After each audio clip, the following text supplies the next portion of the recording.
Assalamualaikum warahmatullahi wabarakatuh. Perkenalkan, nama saya Muhammad Wildan Al-Hifari.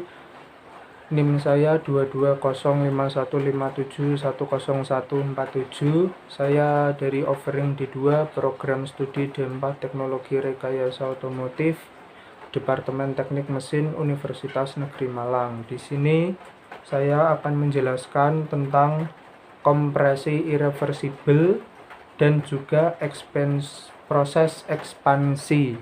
Yang pertama-tama saya akan menjelaskan tentang kompresi irreversibel. Oke, kompresi irreversibel. Jadi kompresi irreversibel ini bisa dicontohkan atau biasa disebut dengan mesin panas. Adalah alat untuk mengubah sebagian panas menjadi kerja. Mesin panas dapat sangat berbeda satu sama lain, tetapi mesin panas ini dapat dicirikan atau memiliki ciri-ciri yang mungkin dapat diketahui atau dapat sebagai patokan apakah mesin ini mesin panas atau bukan. Jadi ciri-cirinya yang pertama adalah mereka itu menerima panas dari sumber suhu yang tinggi. Jadi mesin panas ini dapat menerima panas dari sumber suhu yang tinggi. Lalu yang kedua adalah mengubah sebagian panas ini menjadi kerja. Jadi mesin panas ini dapat mengubah sebagian panas itu menjadi kerja. Lalu yang ketiga, buangan limbah panas ke bak dengan kecepatan rendah suhu. Jadi kecepatan suhu yang sangat rendah ini dibuang termasuk limbah ini dibuang ke dalam bak. Lalu yang keempat adalah mereka beroperasi dalam satu siklus. Jadi siklus yang dimaksud ini adalah siklus di mana yang pertama adalah low structure sink menuju ke high temperature cruise, dan mereka mengalami suatu proses-proses tertentu.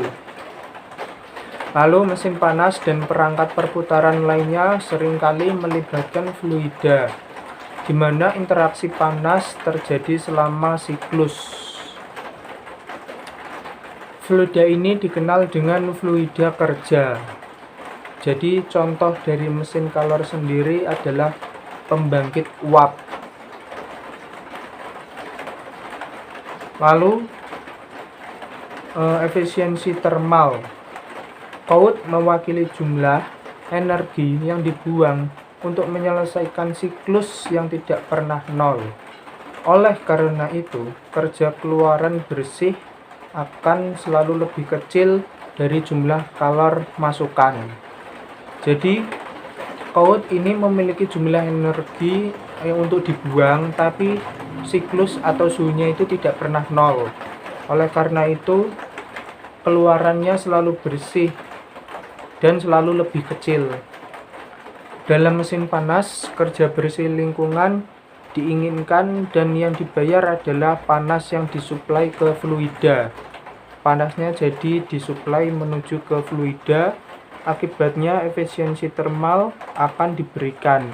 Jadi rumusnya adalah Q entrance sama dengan thermal dibagi W neto, atau thermal sama dengan 1 sama dengan Q salida dibagi Q entrada. Jadi efisiensi thermal itu sendiri adalah ukuran seberapa efisiensi mesin panas mengubah panas yang diterimanya menjadi kerja. Jadi panas yang diterima thermal ini akan mengakibatkan sebuah kinerja sistem terjadi. Lalu kita lanjut adalah ada kulkas dan pompa panas, di mana ini merupakan atau dicontoh dari kompresi irreversibel itu sendiri. Kulkas sendiri adalah alat yang memungkinkan perpindahan panas dari media yang bersuhu rendah ke media yang bersuhu lebih tinggi. Jadi seperti gambar yang di samping ini adalah contoh dari sistem kinerja kulkas. Kulkas sendiri adalah perangkat siklik dan fluida kerja dalam siklus refrigerasi dikenal sebagai refrigeran. Siklus refrigerasi yang paling umum adalah kompresi uap. Jadi koefisiensi kinerja atau biasa disebut dengan COP ini merupakan koefisiensi kinerja suatu dianalogikan dengan efisiensi suatu mesin. Jadi COP sama dengan apa yang saya inginkan dibagi apa yang saya butuhkan, atau sama dengan atau tembaga sama dengan QL dibagi segera. Dan karena Wnet sama dengan QH dikurangi Q, tembaga sama dengan QL, QH dikurangi QL sama dengan 1 per QH per QL dikurangi 1. Jadi itu adalah rumusnya dari kinerja sistem kulkas. Seperti efisiensi COPR biasa lebih besar dari 1 karena Q bisa lebih besar dari Wnet. Pompa panas sendiri adalah perangkat lain yang mentransfer panas dari lingkungan bersuhu rendah ke lingkungan yang bersuhu tinggi adalah pompa panas. Jadi pompa panas itu adalah perangkat yang mentransfer panas dari lingkungan yang bersuhu rendah ke suhu lebih tinggi. Pompa kalor beroperasi pada siklus yang sama dengan lemari es, hanya saja tujuannya berbeda. COP-nya dapat didefinisikan sebagai COP BC sama dengan QH per Wneto sama dengan QH per QH dikurangi QL, atau COP BC sama dengan 1 per 1 dikurangi QL QH. Perbandingan antara COP kulkas dan pompa panas mengungkapkan bahwa tembaga 1 KH1 dibagi QL COPR dikurangi 1. Lalu QH per QL sama dengan tembaga per tembaga, atau COPBC sama dengan 1 per 1 negatif QL per QH, atau COPBC sama dengan 1 per tembaga 1 plus cover 1 per 1 ditambah COP min COPR 1 plus COPR, atau COPBC sama dengan 1 ditambah tembaga. Kulkas dan pompa panas. Akibatnya untuk nilai panas tetap input dan output dalam satu siklus. Jika COPR lebih besar dari 1, maka COPBC juga akan lebih besar dari 1. Kinerja kulkas, AC, dan pompa panas. Kinerja AC dan pompa panas sering dinyatakan dalam rasio efisiensi energi atau EER. EER memiliki nilai di mana 3,412 COPR adalah nilai dari rasio efisiensi energi. Postulat hukum kedua Clausius. Tidak mungkin untuk membangun perangkat yang beroperasi dalam satu siklus untuk membangun perangkat yang beroperasi dalam satu siklus dan tidak menghasilkan efek lain selain perpindahan panas dan benda bersuhu lebih rendah ke benda bersuhu lebih tinggi. Jadi sangat tidak mungkin untuk membangun perangkat yang beroperasi dalam satu siklus dan tidak menghasilkan efek lain selain perpindahan panas dan benda bersuhu lebih rendah ke benda bersuhu lebih tinggi. Itu sangat tidak mungkin. Postulat ini berkaitan dengan kedua dan lemari es, sedangkan postulat Kelvin Planck berkaitan dengan mesin panas. Kedua postulat itu setara atau biasa kedudukannya sama. Lalu mesin panas gerak abadi. Mesin gerak abadi adalah mesin yang melanggar salah satu hukum termodinamika. Perangkat yang melanggar hukum pertama termodinamika atau dengan menciptakan energi disebut mesin gerak abadi tipe pertama atau PMMI.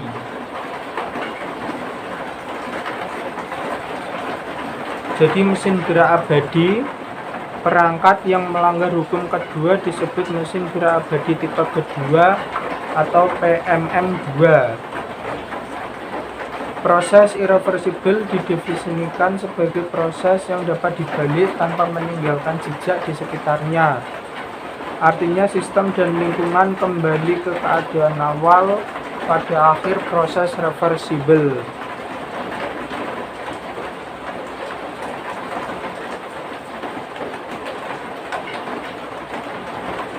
Proses irreversible adalah proses yang tidak dapat dibalik. Semua proses nyata dan tidak dapat diubah. Jadi proses dari reversible itu sendiri adalah proses yang nyata dan tidak dapat diubah. Itu merupakan prinsip dari proses reversible. Proses reversible ini juga didefinisikan sebagai proses yang dapat dibalik tanpa meninggalkan jejak di sekitarnya. Artinya dari kalimat di atas adalah sistem yang lingkungannya kembali ke keadaan awal pada akhir proses reversible. Lalu mengapa proses reversible ini dipelajari? Karena mereka sangat mudah untuk dianalis. Mereka berfungsi sebagai model ideal yang dapat dibandingkan dengan proses nyata. Konsep proses reversible mengarah pada definisi efisiensi hukum kedua untuk proses nyata, yang memungkinkan untuk mengetahui seberapa dekat adalah proses aktual ke proses yang bersesuaian reversible. Semakin baik desainnya, semakin sedikit jumlah irreversible. Atau irreversible ini biasa disebut dengan irreversibilitas. Irreversibilitas adalah faktor yang menyebabkan suatu proses menjadi irreversible. Jadi irreversibilitas adalah faktor yang menyebabkan suatu proses menjadi irreversible. Gesekan ini adalah irreversibilitas terkait dengan gerakan tubuh. Ekspansi gas yang tidak terbatas. Ketika gas tidak dibatasi dan mengambang, gas akan memenuhi wadah sepenuhnya. Jadi wadah akan penuh dengan sendirinya jika tidak dibatasi. Gas yang datang itu tidak dibatasi. Lalu proses reversible dan irreversible. Proses reversible ini ada reversible internal dan juga reversible eksternal. Proses reversible internal terjadi jika irreversibilitas terjadi dalam batas sistem selama proses berlangsung. Proses quasi equilibrium adalah contoh proses internal reversible. Suatu proses disebut dapat dibalik secara eksternal kecuali irreversibilitas terjadi di luar batas sistem. Selama suatu proses yang dapat dibalik harus dapat dibalik secara internal dan eksternal. Lalu ada siklus Carnot. Efisiensi siklus dapat dimaksimalkan dengan menggunakan proses reversible.